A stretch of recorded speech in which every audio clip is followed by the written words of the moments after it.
Bismillahirrahmanirrahim. Assalamualaikum warahmatullahi wabarakatuh. Bertemu kembali dengan saya Abdul Hanan. Di pertemuan kedua ini saya akan membahas paradigma Al-Quran untuk perumasan teori dalam bukunya Kunto Wijoyo. Yang pertama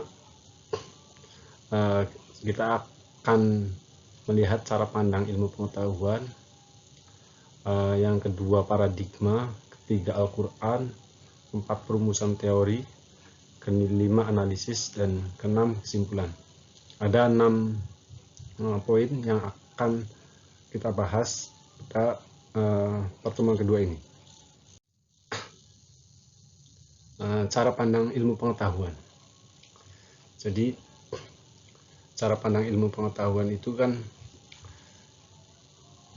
ilmu pengetahuan di setiap fase itu berbeda-beda. Kalau kita melihat Al-Quran sebelum Nabi hingga hari ini, itu banyak hal yang berbeda.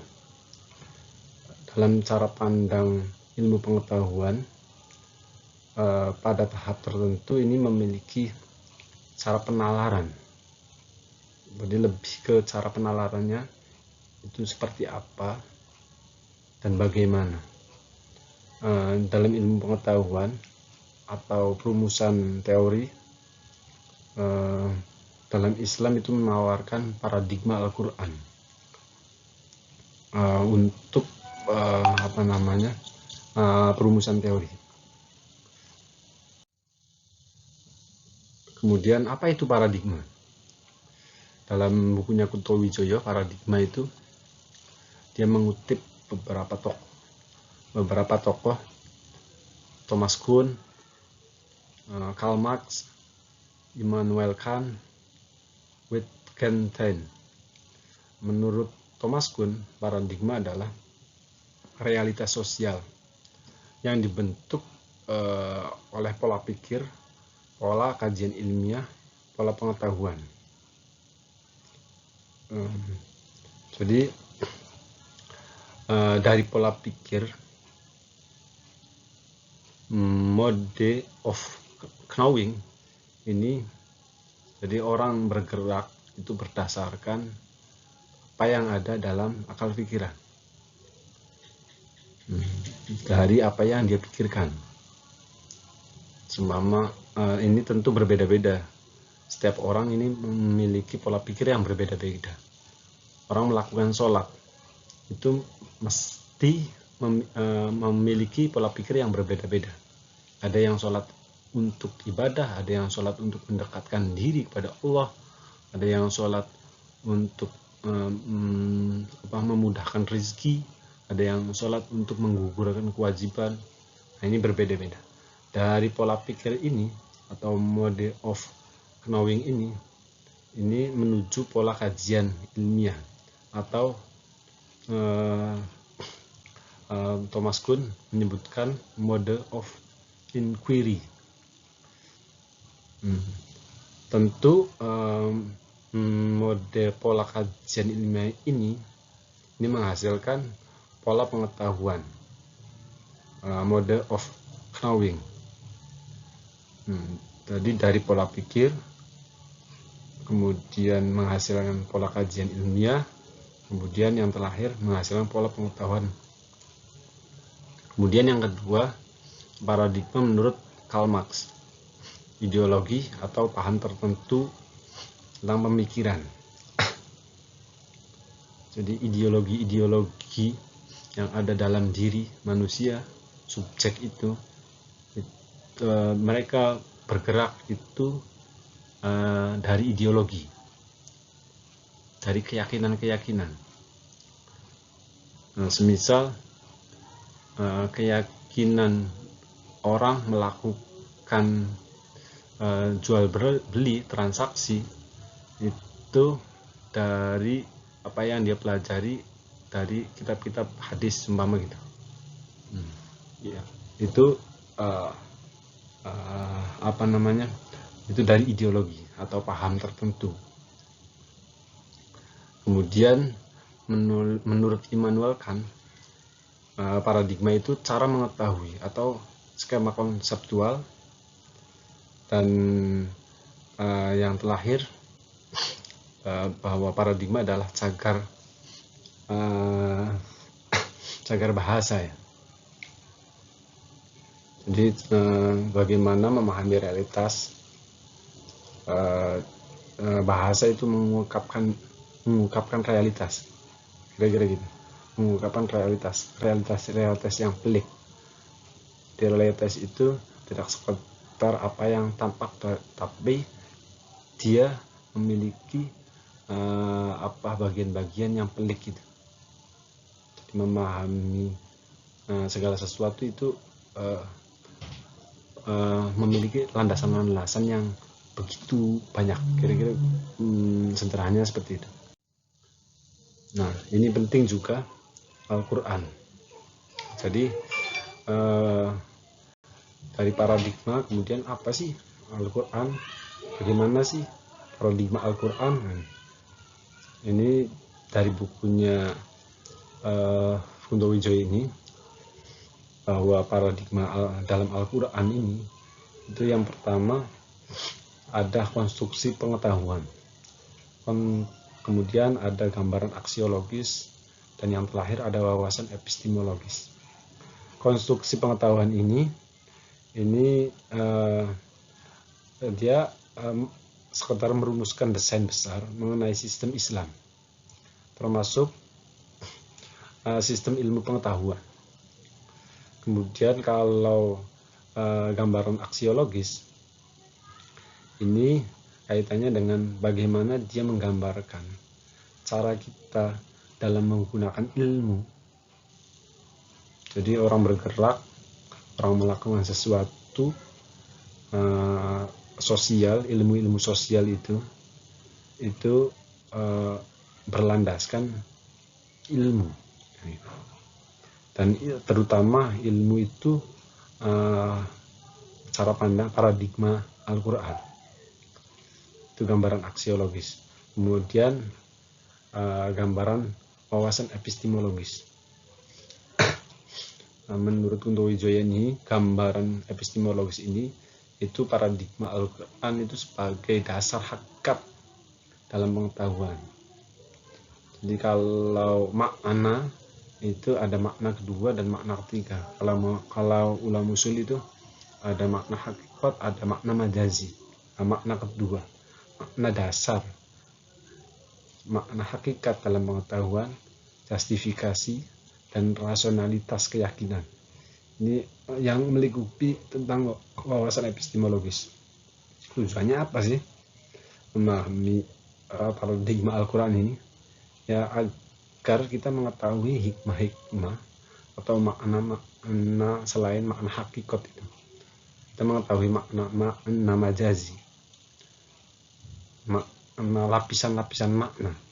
Kita mengetahui itu, atas dasar itu dibentuk nanti pada akhirnya membentuk perilaku yang sesuai nilai normatif Al-Quran,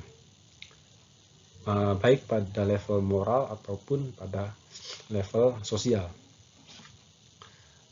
Next, di sini nanti ada juga tentang tujuan dan konstruksi. Kemudian ada aksiologi dan ada epistemologi yang barusan saya jelaskan itu. Itu tiga hal yang penting untuk diungkap di sini. Tujuan, konstruksi, aksiologis, epistemologis. Nah, kemudian tentang perumusan teori. Jadi perumusan teori untuk paradigma Islam ini, paradigma Al-Quran untuk perumusan teori ini ada 3. Yang pertama sintetik analitik, yang kedua struktur transendental, yang ketiga bias historis dan bias intelektual.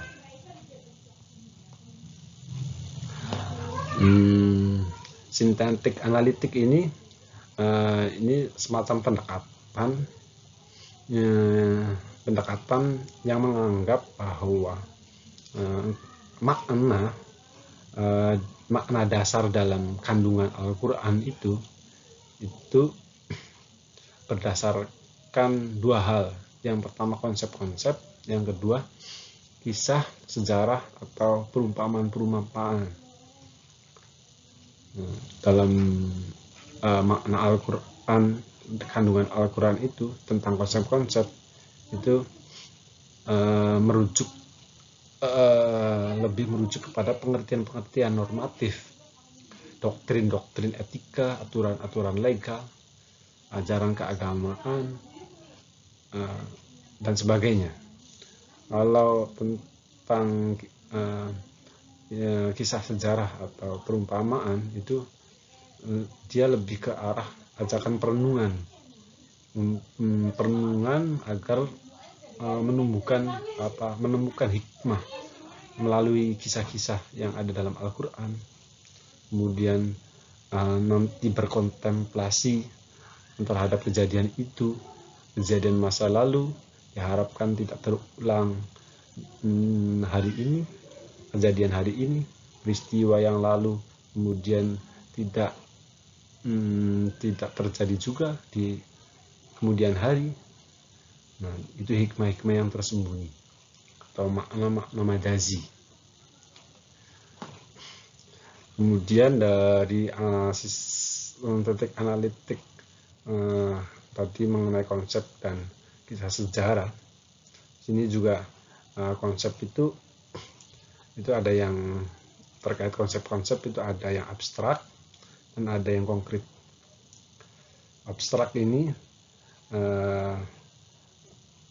berkaitan dengan jadi makna Al-Quran yang membahas tentang Allah, tentang malaikat, tentang akhirat, amar ma'ruf, mungkar, itu sesuatu yang abstrak dan itu termasuk realita. Kemudian konsep dalam Al-Quran juga isinya ada yang konkret, itu seperti yang bisa diamati, seumpama fuqara, orang-orang miskin, orang yang du'afa, mustad'afin, agniya, orang-orang kaya, terus orang-orang yang takabur, orang-orang mufsidun, dan lain sebagainya. Kemudian untuk apa sih tujuan konsep itu? Kalau kita mempertanyakan itu, konsep itu memiliki makna atau bertujuan ada tiga menurut Kunto Wijoyo. Yang pertama, keunikan istilah yang sematik. Kedua, memiliki struktur yang normatif dan etik dari pesan-pesan Al-Quran itu yang kita pahami. Kemudian gambaran utuh tentang doktrin Islam. Bagaimana sih gambaran utuh tentang doktrin Islam ini, dan lebih jauh lagi tentang pandangan dunia doktrin itu seperti apa. Itu tujuan dari konsep-konsep yang kedua, itu abstrak dan konkret. Kemudian dari pendekatan sintetik analitik ini melihat fungsi dari paradigma Al-Quran ini ada tiga, itu perspektif, konstitutif, dan realitas. Bagaimana membangun perspektif Al-Quran sebagai sudut pandang dengan dasar Al-Quran. Contohnya seperti apa? Seperti ketika kita harus bertoleransi, kita harus saling membantu sama manusia, kita harus merawat alam, kemudian kita harus membatasi dari hal-hal yang berkaitan tentang akidah. Itu tentang perspektif. Kemudian ada lagi unsur konstitutif. Unsur ini unsur yang menjadi aturan yang berdasarkan wahyu tentunya. Ini juga menjadi pedoman untuk berpikir. Kemudian ada unsur realitas, bagaimana memahami realitas, kenyataan, atau apa yang terlihat. Itu unsur ini memahami tentang keadaan sebenarnya, tentang perspektif Al-Quran. Itu gambaran besar tentang sintetik analitik. Teori yang kedua itu struktur transendental. Ini ngomongin soal apa sih? Yang ngomongin soal bagaimana ide manusia, ide murni manusia itu sendiri, terus peristiwa aktual dan lain sebagainya. Struktur transendental ini merupakan cara berpikir tentang hal-hal yang melampaui apa yang terlihat. Jadi melihat segala sesuatunya tentang alam semesta ini. Contohnya ketika kita bagaimana mempelajari sifat-sifat Allah, hingga sesuatu yang mustahil, di luar akal. Itu struktur transendental. Kemudian ada referensi di sini. Referensi ini menjadi penting di struktur transendental untuk apa? Untuk menafsirkan realitas. Kemudian ada struktur, jadi maksud dari struktur transendental ini untuk apa sih? Untuk ide yang murni, bersumber dari luar, kemudian landasan pemahaman yang transendental yang terungkap dalam Al-Quran, kemudian sifat-sifatnya, kemudian sistem gagasannya, dan lain sebagainya. Kemudian struktur transendental ini juga konstruk dasar pengetahuan untuk menempatkan wahyu sebagai salah satu sumber referensi. Unsur transendental ini mengkaji juga soal dokumen historis, kemudian status Al-Quran, sifat transendental. Itu juga mengungkap itu. Kemudian bias historis dan bias intelektual. Teori bias historis dan bias intelektual ini, jadi bagaimana prasangka yang mendukung, menentang suatu hal atau kelompok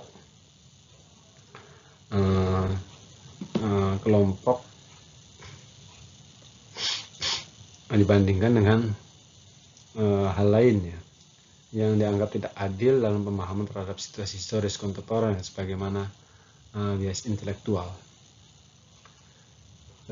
Oke. Lanjut ke slide selanjutnya. Analitik dari kajian-kajian itu, kita akan bisa melihat bagaimana filosofis, bagaimana paradigma, bagaimana Al-Quran, bagaimana menggunakan teori-teori itu, bagaimana perumusan-perumusannya. Jadi maka maksud Tuhan menurunkan wahyu itu apa, dimaknai seperti apa, terhadap sosial politik dan sebagainya, dan sebagai hal yang lainnya. Paradigma teoritis juga ini sesungguhnya kemungkinan yang sangat besar untuk dijadikan sebagai cara berpikir, pengembangan eksperimen berdasarkan paradigma ini, paradigma Al-Quran, paradigma Islam, atau memperkaya ilmu pengetahuan umat manusia. Itu saja mungkin dari saya. Terima kasih. Kalau ada salah tutur, monggo ditulis di kolom komentar. Jangan lupa subscribe, like, dan share. Terima kasih. Assalamualaikum warahmatullahi wabarakatuh.